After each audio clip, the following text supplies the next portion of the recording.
Hi everyone, welcome back to the channel. Just before we jump into today's video, I want to apologise for my lack of content over the last week, give or take. Been really busy here at the moment and trying to get onto the computer to make a video and do a bit of research into projects has been tough last week, so I want to apologise for that. Just before we jump into the video, if you're new to the channel, I'd appreciate it if you would subscribe to the channel. It means a lot for me. I'm shooting towards the 1,000 subscribers now, and really hoping to kind of reach that over the coming months if I can. And obviously I can only do that with the help and support of everyone around that's watching the videos. So in today's video, it's something I've came across. I've discussed it a bit in my Telegram channel. I'll leave the link in the description below if you're interested in joining it. It's a very small group at the moment. So the project is called FireFund. So if we scroll up here to the start of it, FireFund Sustainable Investing. So I've had this on the radar for probably about a good month, 2 months maybe. Asked questions throughout. So over the next week, I'm hoping to get involved in this. I'm having to let funds build up a little bit because I was anticipating a certain refund from someone, and I think we could be all anticipating that for the next year anyway. But I'm trying to build out a position and get funds available to get into FireFund. So like I always say, any project that I cover on the channel, I always try and get involved in some way. I feel, there's no point in me talking about projects and talking about different platforms and stuff like that if I'm not willing to kind of be involved as well. So I'm going to stay true to that for as much as I can anyway, and for as long as I can. So FireFund, we're just going to do a quick overview of what it is. I'm going to try and do a quick enough cover the basic points, the key points if I can. So we're obviously 0.5% fixed daily APR, withdrawable daily with no tax. I think that's a big plus straight away. We obviously have a 5% stake fee, so you just have to remember that. So you can see here there's an on-stake fee after 50 days is 0%. We'll touch on this in a few moments, but this is after 50 days you have a 0% fee, and then obviously before that there is a fee for on stake. And so, but you have to remember there is no initial lockup period per se. You can still withdraw. Obviously you'll be hit with the tax and the fee for it. We have a 2%, so 2% of whatever deposit, if you use my referral link, will go to me and you'll get 2% as well. So I think that's a good way to incentivize people into it. FireFund have initially launched on BINANCE. You can see here the contract on BINANCE is the biggest one. Over the last, I think, maybe want to say a week, 2 weeks ago, they launched on the other 3 chains, making it, spread across 4 different chains now at the moment. Probably for the purpose of that, I'd imagine Phantom will be one of the cheapest chains to be interacting with if you're involved in that. So obviously with fees and stuff like that. So yeah, look, really good. They're on different chains. They broaden their audience, basically allows them to tap into different communities much more. So I think that is a good move, and obviously will increase their revenue that is generated from them. So I'm not going to bore you with going through every single one of these FAQ section. Check them out yourself, of course. The big thing is here I want to draw your attention to is obviously the fees here again. So here's where we are if we were staking X amount into it. After between 0 and 10 days, if you decided to withdraw, you'll be charged 10%. Now, so bear in mind, the initial staking fee is 5%, and then obviously you'll be charged 10% if you wanted to withdraw after before 10 days. So like you're going to lose 15% of your deposit.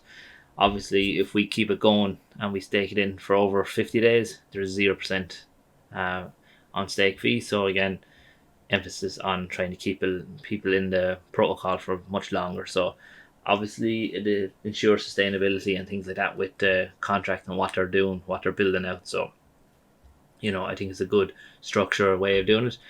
Again, if we decided after 30 days you wanted to get out, you have a chance to get out and you have a small fee, but by that time the earnings you would have made per day cover that anyway. So, and remember, all earnings can be withdrawn straight away, and once they're withdrawn you can use them whatever way you want to use it. However, if you decide to withdraw your earnings and compound, you reset your timer again. So if you're up to 50 days and you withdraw and compound into it, you'll go back to 0 days again. So just bear that in mind. The next big thing is obviously how to ensure sustainability. So the sustainability, there are 5 main mechanisms that create sustainability, and this sets apart from other ROI dApps. I think the big one's obviously realistic payout of 0.5% a day. Even that, to me, is still obviously very high, considering coming from financial side of things, you know what I mean? Getting 0.5% a day is unheard of in traditional banking and things like that. So, even that is high, but still, as far as they're concerned and worked out, it is sustainable. So stakes are withdrawable tax free, as I said, after the 50 days. So again, after 50 days you can take all your money out easy. There's no problems there. There's an anti-whale dump section that's built into the contract again, which I think is really interesting. You're allowed to withdraw once per day. So pretty much once you withdraw, that's it. So if a whale decides that they want to withdraw, if their withdrawals exceed 5% of the TVL, that withdrawal gets taxed at 50%. So if you are a whale getting involved in this, you're making sure that you're not withdrawing your full bag straight away, because you're going to be hit with a big tax. Again, pushing it out for the longevity of it, and trying to get people to, if they have to withdraw large amounts, they're withdrawing it over a daily rate. So it's not it's not going to dramatically affect the contract, because most people, when they see the contract drop all of a sudden, panic sets in. I think that's probably most of the problems with a lot of DeFi platforms and things like that. The panic sets in straight away. That whale may have just been deciding to get out to do something different. They might need the money, whatever the case. So I think this is a good way to try and curb that panic that would initially set in.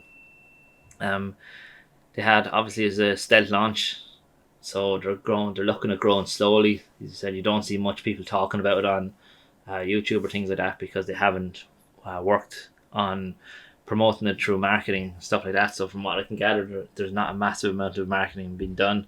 I haven't seen much of them on social media, on Twitter. So again, they're not really pushing out that area yet. It will come a point they will have to start doing it, obviously, to start increase your funds that the contract has. But for the time being, it seems to be a lot more slower organic growth. People might be concerned that developers are able to take funds out of it. So the max dev withdrawal is another thing. The developer can only withdraw, I think it is 10% of the TVL every 7 days. So again, there is an extra bit of security there for people, that developers can't decide to drain the contract of everything and they're gone. They have to drain it every day by a certain amount. And from what I can make out in the Telegram group, it's a lot of communication happening when they're going to withdraw funds for whatever the reason is. So, look, as I said, I'm not going to go through everything about it. There's some parts there, like the NFTs, it's worth to check it out. When it gets to a certain TVL, if you have over a certain amount staked, you get an NFT, I think it is, that'll yield a small percent per year. Like even here, $7. But I think this could be gone now. You might have missed this, because I think they've reached 1 million already now in their all the contracts. So this is pretty much just a breakdown of pretty much what I was saying. The user, the different taxes that are hit with obviously your contract and the daily. So what we're going to do is, if you see at the bottom of the site, you have different monthly reports.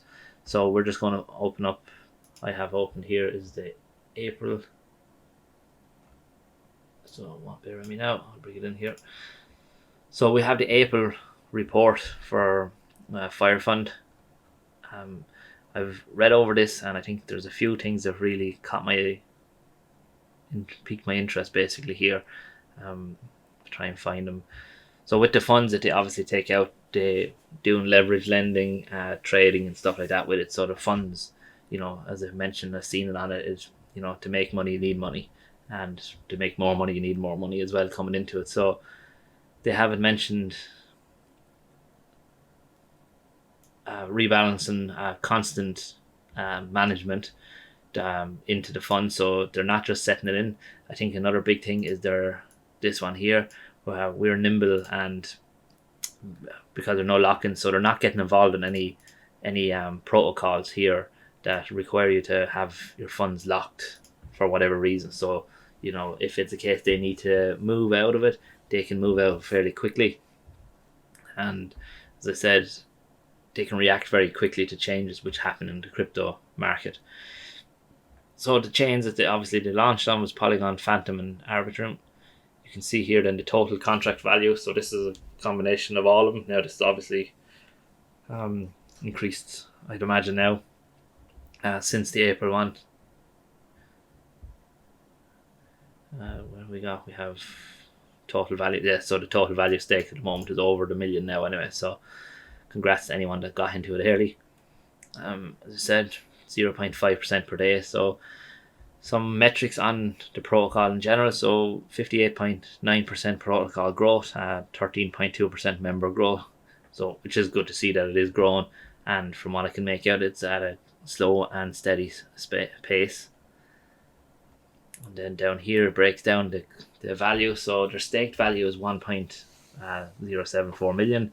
The contract amount is 651,000, and the treasury is 329. Now, from what I can make out, that this the contract and treasury are similar, I think, in what they have. So what else have we got? The net profit is 19,988.